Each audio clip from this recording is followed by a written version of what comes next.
But people just don't want to relinquish that control, It's that fear of the unknown. What'll happen? Will they screw me over? Or are they going to just, offer? Are they going to screw the offers up? Whatever, like all these thoughts people have, and that's what, pretty much stops them from building out a team and then getting more freedom, because that's the whole idea, quit getting out of the 9 to 5 and doing your own thing, is so you have that freedom, but you don't want to get to the point where you're just self-employed and you're burning yourself out.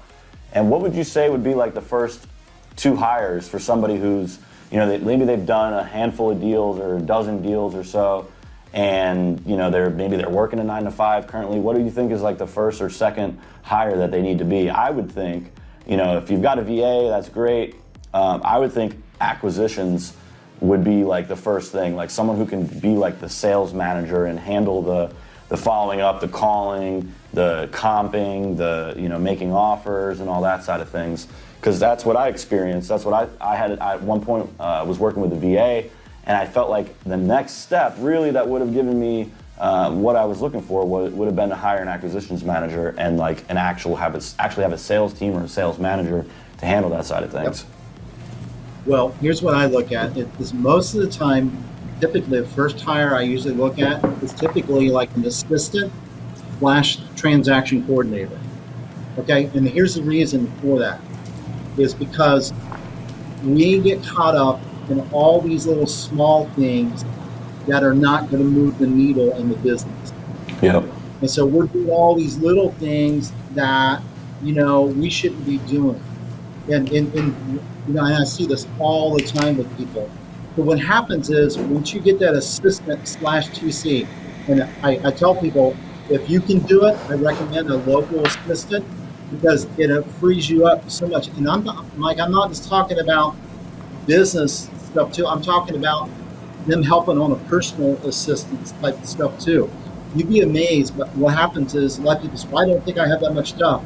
You wouldn't believe how many people I've helped through coaching or different programs they went through. And I said, get an assistant. We're going to let them do this, any type of admin stuff, and we're going to let them handle the transaction coordinating. And then what will happen at the same time, we're going to start having them help you find an acquisitions rep. Because what happens is now, because if you think about it, if you continue down the same path, what happens is you bring an acquisitions rep in, and let's just say that you're doing all the marketing and you're doing all the interviewing. Why not have an assistant help you with that? Right, put out the mail or whatever it is that you're doing for the marketing side of things. Even helping filter in somebody into the hiring spot for like acquisitions. Okay, yep. So I've seen it literally, Mike. I've had one of my couple guys I'm working with right now out of Florida. They're in South Florida, and they're in the position right now where I just had them restructure and we're rebuilding their whole team. They had a first hire was an assistant. Now they just hired recently an acquisitions person. Now they're in the process of hiring a second acquisitions person. And their business is already, sales have went up by 4x just in the last about 3 months. That's awesome. And what are they doing for marketing?